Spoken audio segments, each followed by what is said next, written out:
Welcome to the Woodpreneur podcast, the number one podcast for the business and marketing side of the lumber, woodworking, hardwood flooring, and sawmill industry. I'm your host, Steve from Acres of Timber.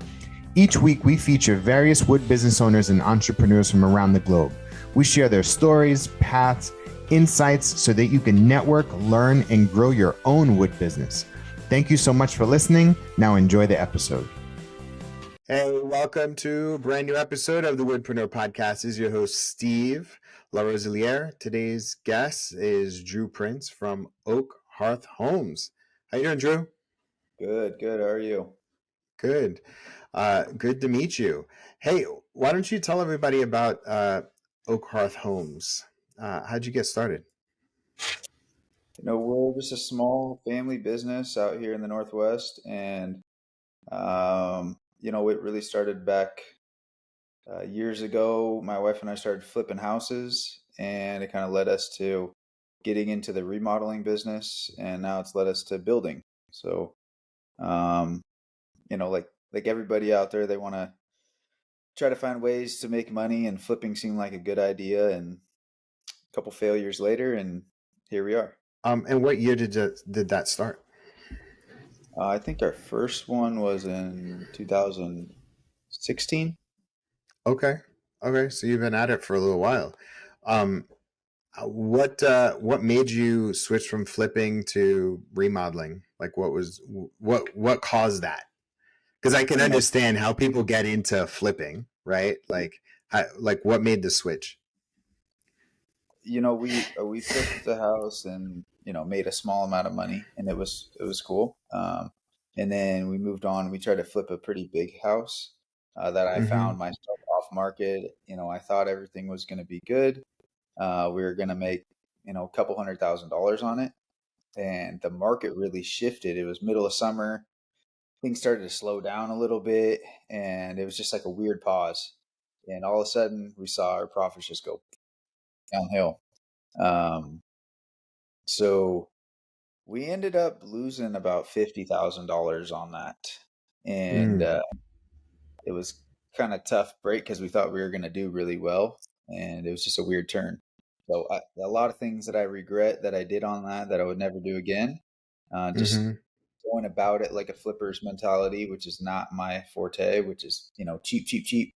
Do as minimal as you can. And I never do it that way anymore.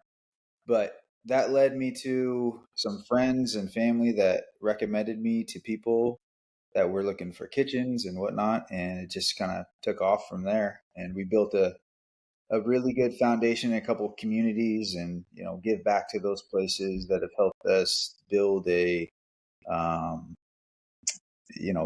fan base, or, a community that follows us and uses us for all their work. And yeah, it's just been nonstop ever since then. That's awesome. So you learned a big lesson, and then during that time, people knew what you were doing, and so then you started getting recommendations. Is that what happened? Yeah, I quit my full-time job in the middle of all of this, thinking I was going to do fine and I'll just get another flip. And then, we ended up losing money. And, fortunately, we were able to do some pretty cool projects in the beginning of, the start of remodeling for other people. And so those projects that turned out well, just kind of led us to more projects, and then it just spiraled. So, in that time period, we were able to find good guys and find good subs, and build great relationships with people that actually work with us. That's cool. And are you what's your background? What job did you quit before you started doing this? My family's been in the construction industry since I was a kid. My first job actually was in a warehouse for a construction distribution company. So my mom was building materials? Yep. Yeah. So my mom was actually the branch manager at that time. She became like the Northwest area manager at some point.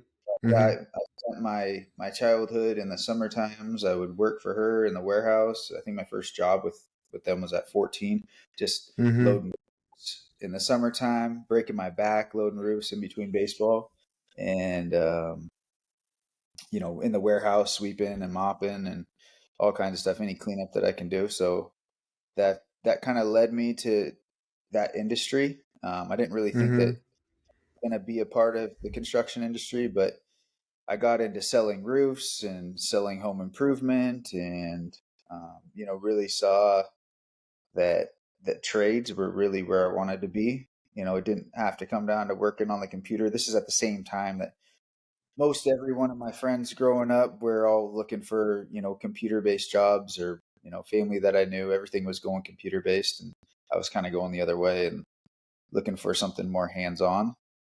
And Mm. yeah, so it just sales over the years, selling home improvement. Before I started Oakarth Homes, that's what I was doing, is selling home improvement.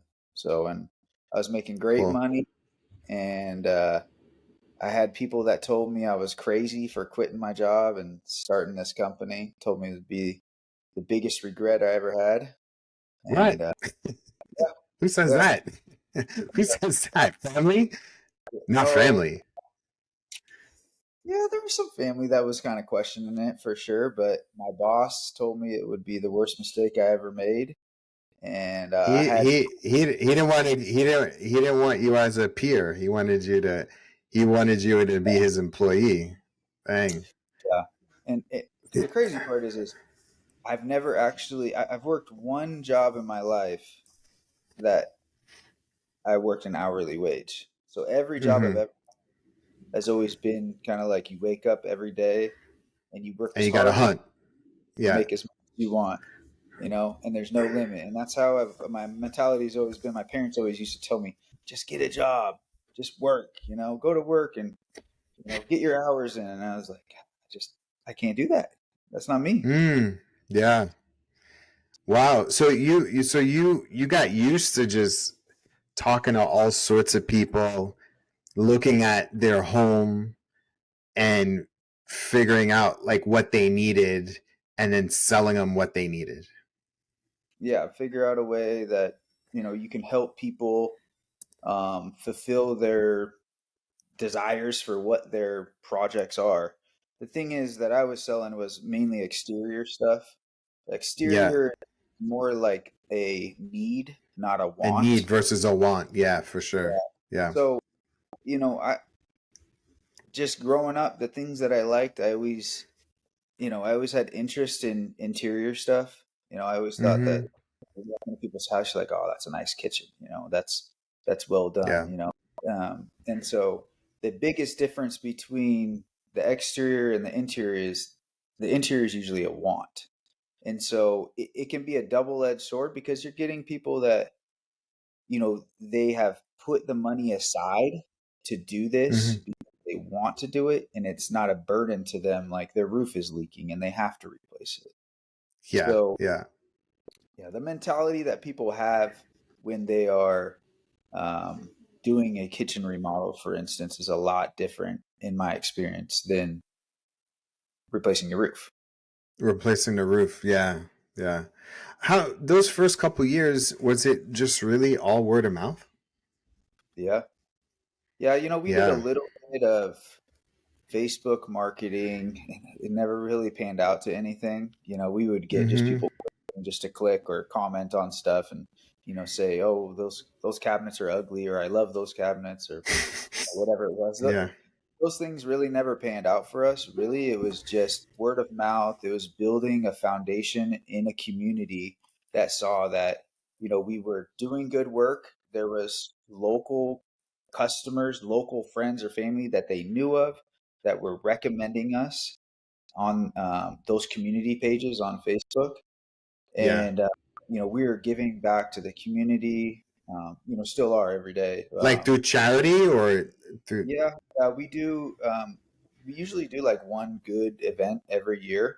For instance, this year we're doing a Santa pictures in our, Ah.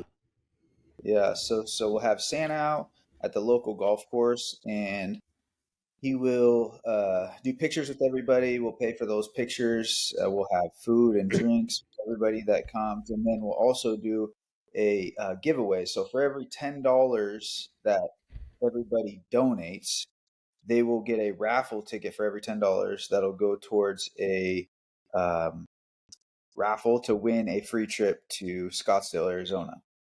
Right. How many people are entering?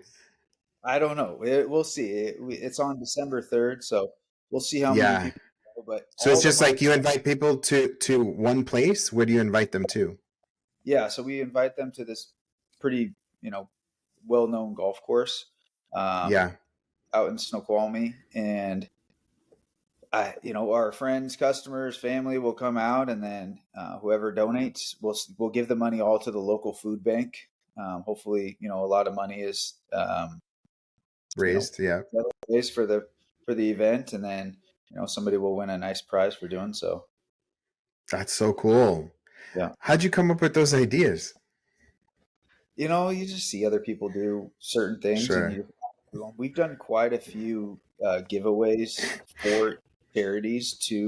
We own a Airbnb in Scottsdale, so we do a giveaway a couple times a year to those, to local Yeah. charities, all different kinds of charities. Just it's an easy way to help out somebody, and it raises a lot of money. Usually, every time a charity does it, it raises a couple $1,000s for the trip. Yeah. And you probably send them to your Airbnb. Yes. Cool. Very cool. And it's also marketing for the Airbnb as well. Yeah, it helps Yeah, out both yeah. ways. It helps out everybody. Yeah, yeah. No, It you is. know what's so cool about what you just said, Drew? It's like I ran a charity, and my listeners of this podcast know that I ran a charity. Yeah. And I always tell people that if you do charitable things for your community, like you are a recognized as a leader, Mhm. b you're doing good for others and people see that, and c your business benefits tremendously from doing something like that. Is that right? Yeah, I mean, I always believe in karma. You do good, Mm-hmm. things happen to you. So Yeah. that's been a forte of mine. And, even when I had nothing, I was giving back. It's just to me, that's the way to do it. You give back and good things happen to you. So, Yeah. Yeah, that's great. So those first couple years it was just like getting the word out, word of mouth, doing a good job. At what mhm. point did you realize that, like, okay, this is the path that I'm going down? I mean, it was pretty much right away, as it Like you spiraled. committed from day one. You committed. Yeah, after the first couple of jobs, we saw how quickly we were able to get them done. The Mm-hmm. first one, it was like a 3 to 4 week kitchen remodel. And, I was hearing things like, oh, those usually take like 6 months. I'm like, oh, I mean, it's pretty easy. I don't know how people take 6 months to do it. And so I was just like, wow, we can do a lot of these. So it just one led to another and another. And there's always bumps and bruises along the way. You find good people, and then you get rid of bad ones, and Yeah. you learn how people want things done. And being inside somebody's house is a lot different than being outside of somebody's house working on their house. Yeah. It's very Yep. Yep. cool.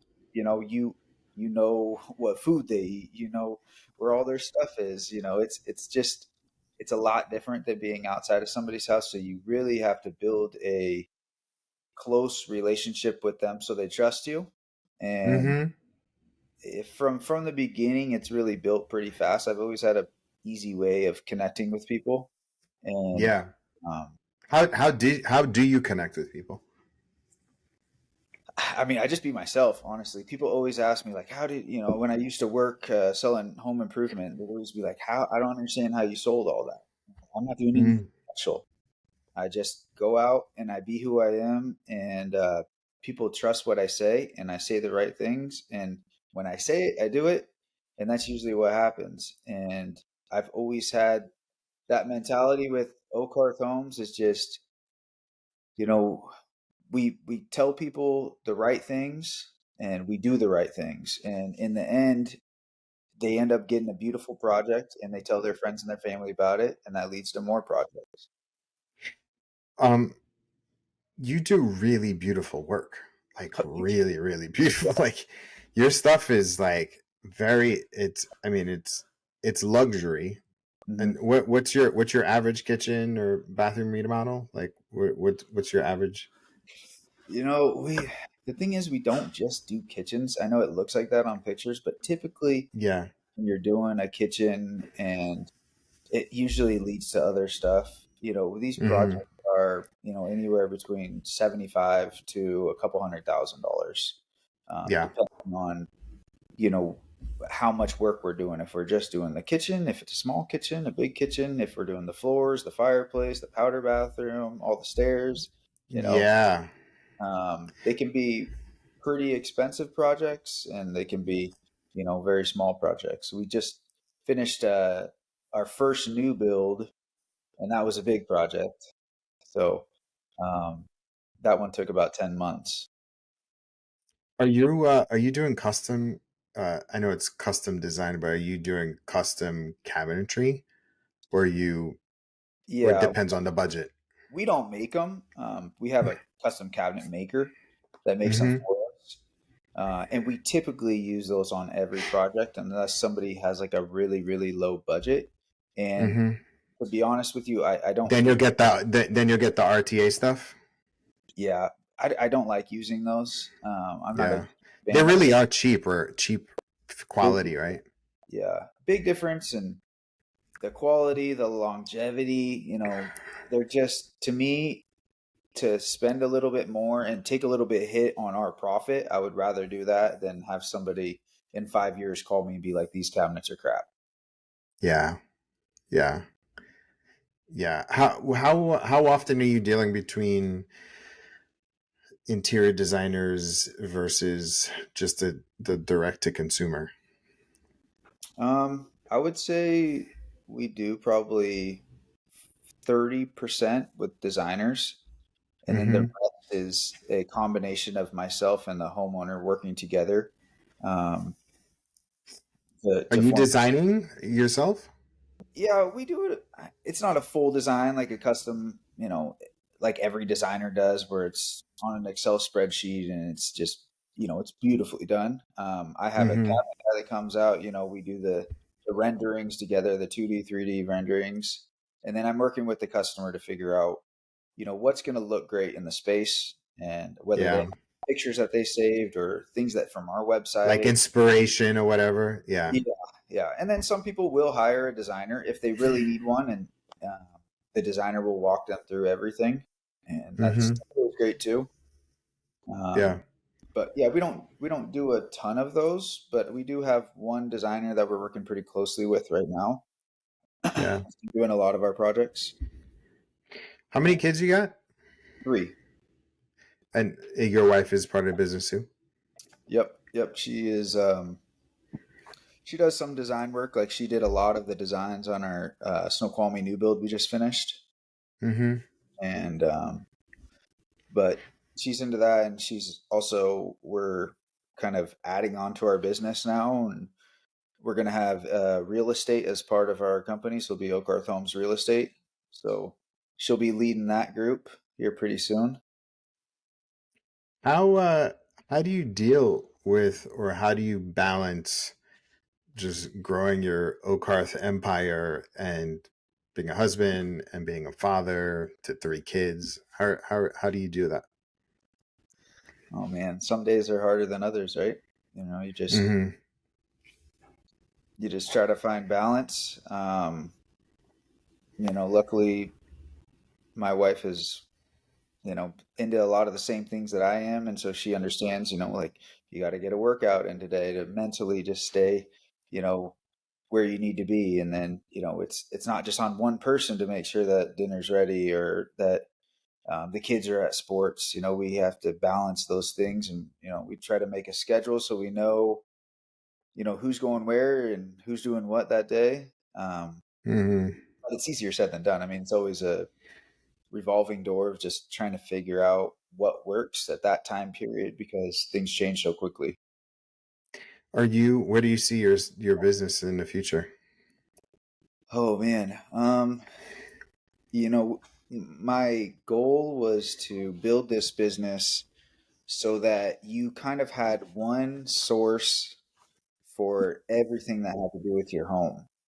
Um, Mm, so when not everything, but the major things. So when you need to remodel your house, you call us. When you want to build a house, you call us. When you want to sell your house or buy a house, you call us.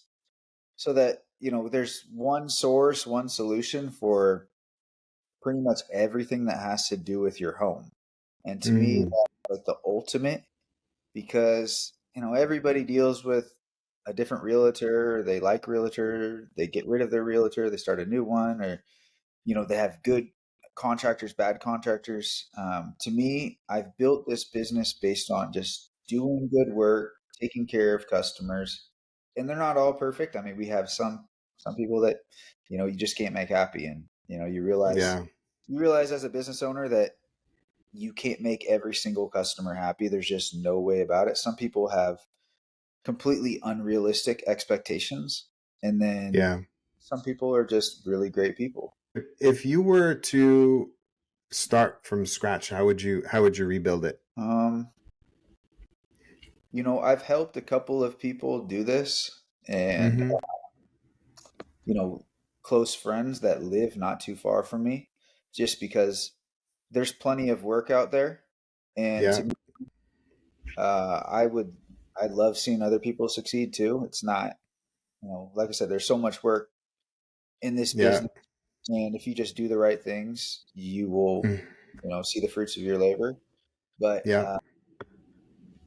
I've told people the same thing that we just talked about, which is find a community that Mm-hmm. you build a good reputation. Um, Mm-hmm.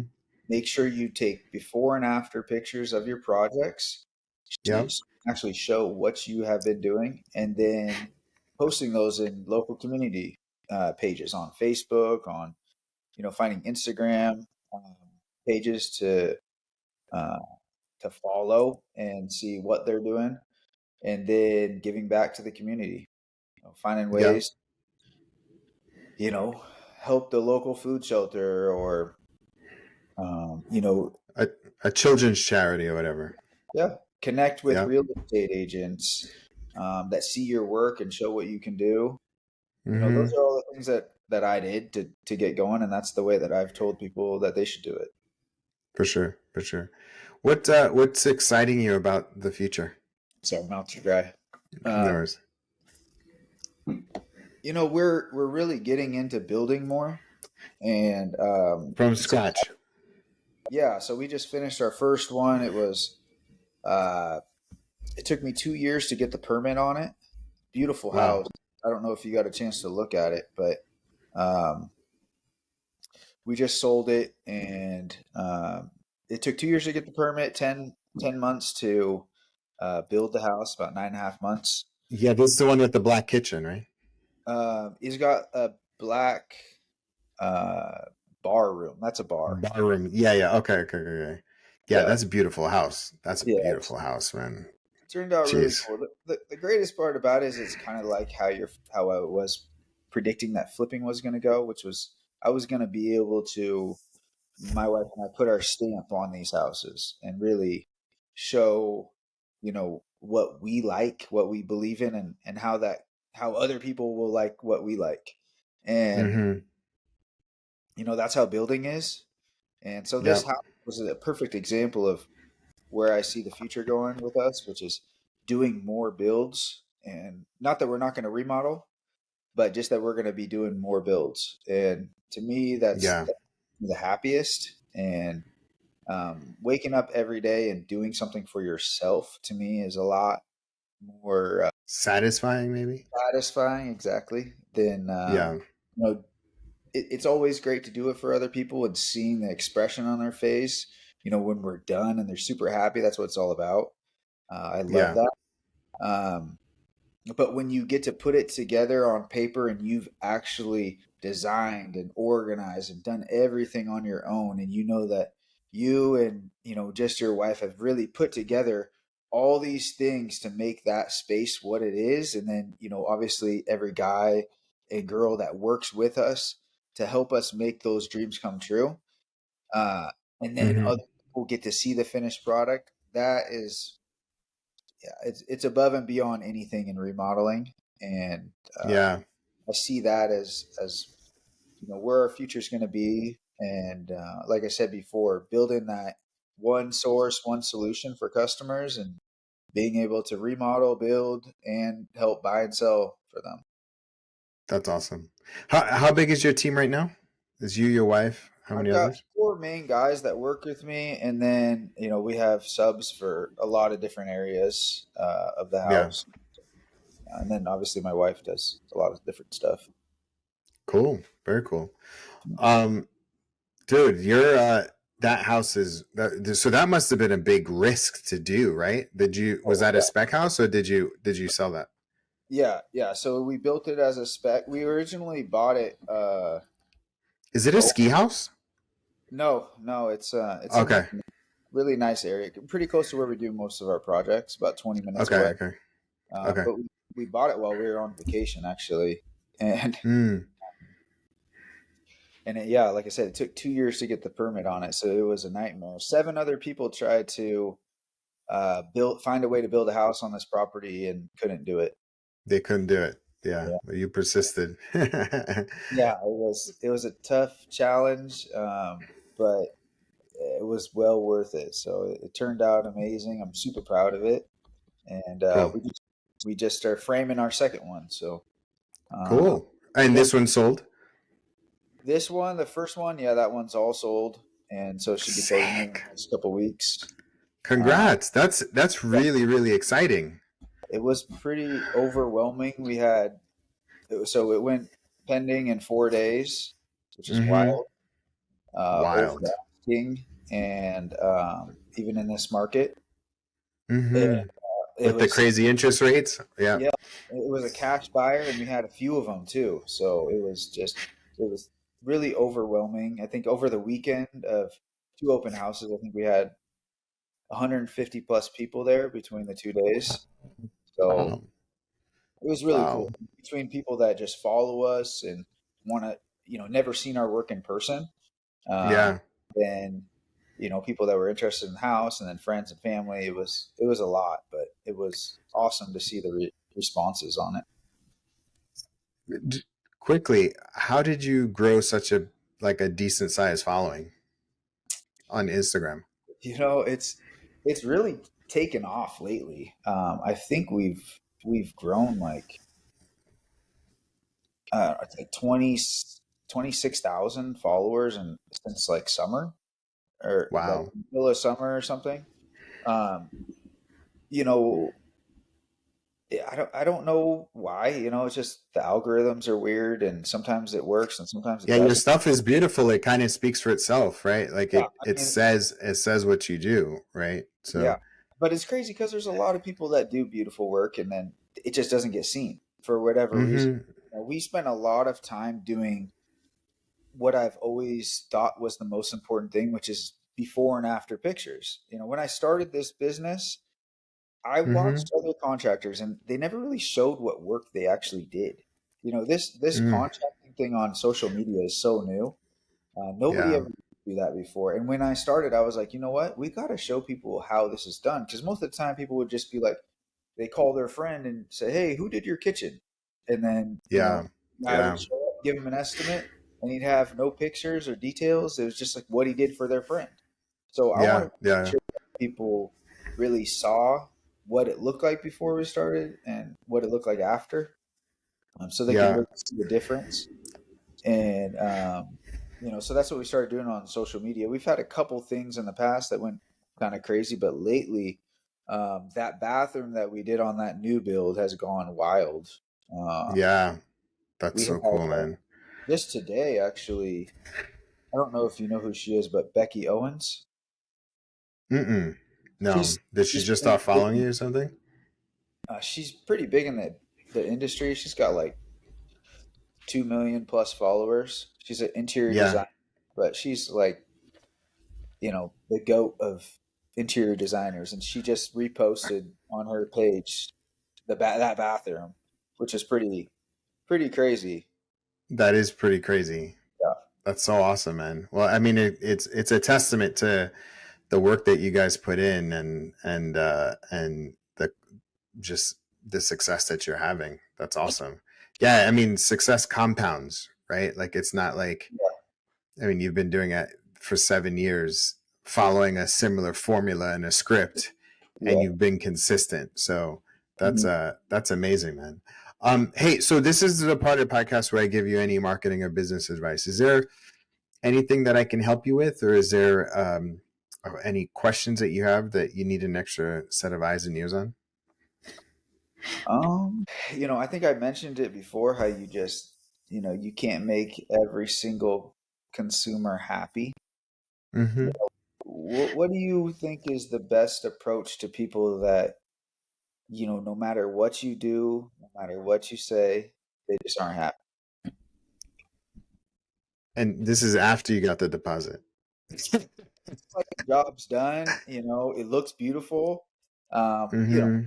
It's very, very few projects that have anything like that happen. But over the last several years, we've had a couple of them where, just for whatever reason, they're just not happy.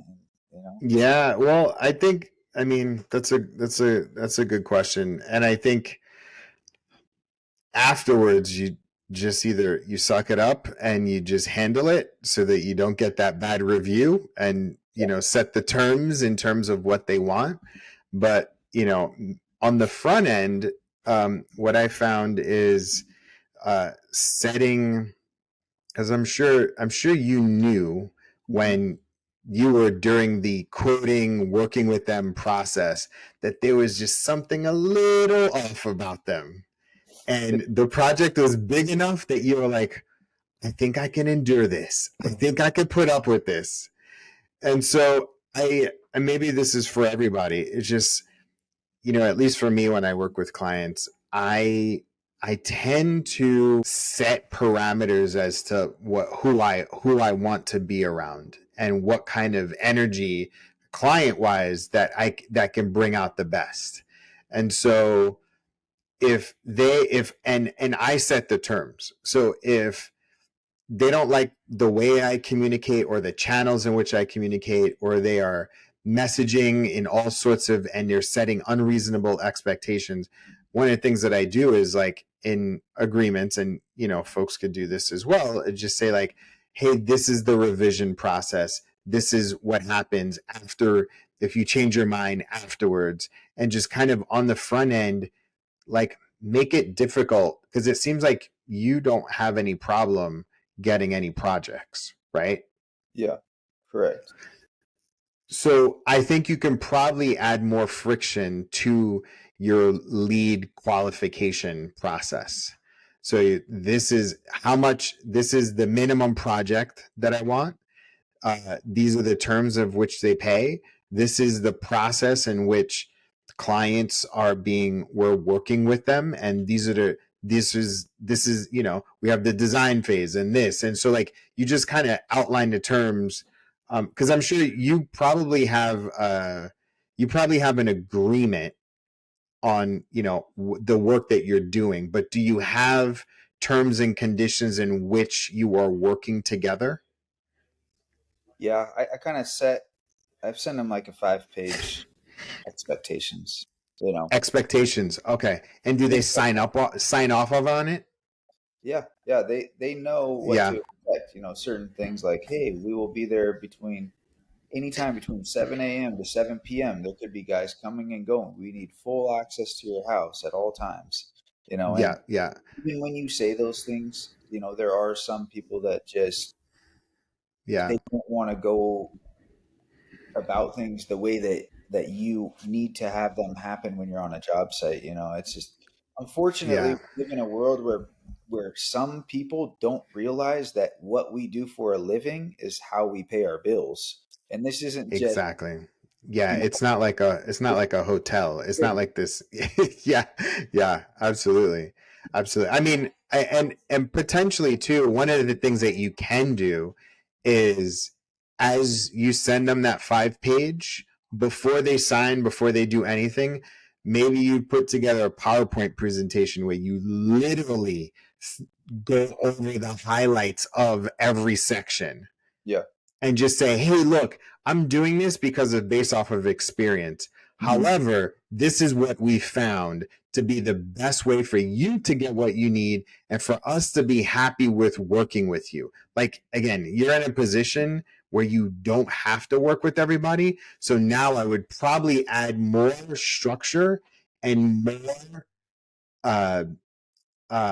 more friction to basically weed out people that aren't, the Oakhearth vibe, basically. You know what I mean? And you could probably see them through, you probably see the same thing through your real estate. Like when you launch your real estate, I'm sure there's a particular type of client, and you can, I mean, again, in marketing and sales, any kind of business, they do this. One thing that I don't see on your Instagram is your customers. Like I see your work, but I don't see your customers. And so that's probably one way for you to truly like communicate the values is by hearing your customers. Let me see. Let me look at your reviews on your Instagram. Yeah. The reviews they're all screenshots, right? Like, yeah, I want to see pictures of your customers and have your customers say what they were happy about and how it was like working with you. Because now you can start building together more of a community vibe. And so when people see like, oh, this is how it's like to work with them, these are the types of people that they work with, then those, negative Nancy's or Karens can just kind of like weed themselves out, There's very few of them. We're fortunate. We work in a really good community, and most of the people are awesome and super nice, and they treat all our guys respectfully. And then there's always that 0.5% or 1% that are just Cool. All right, was that helpful? Yes. Awesome. Cool. What's your website for the folks to check out your work and your Instagram? It's just oakhearthhomes.com. Our Instagram and Facebook is just Oakhearth Homes. Hearth is like under a fireplace. HEARTH. Yeah. But it's not Hearth, it's Hearth. So it's Hearth. Our page and follow us and see what we're doing. So awesome. Got any input? You can always comment on our stuff and let us know what you think. All right. Thanks so much, Drew, for your time. All right. Thank you. Have a great day. All right.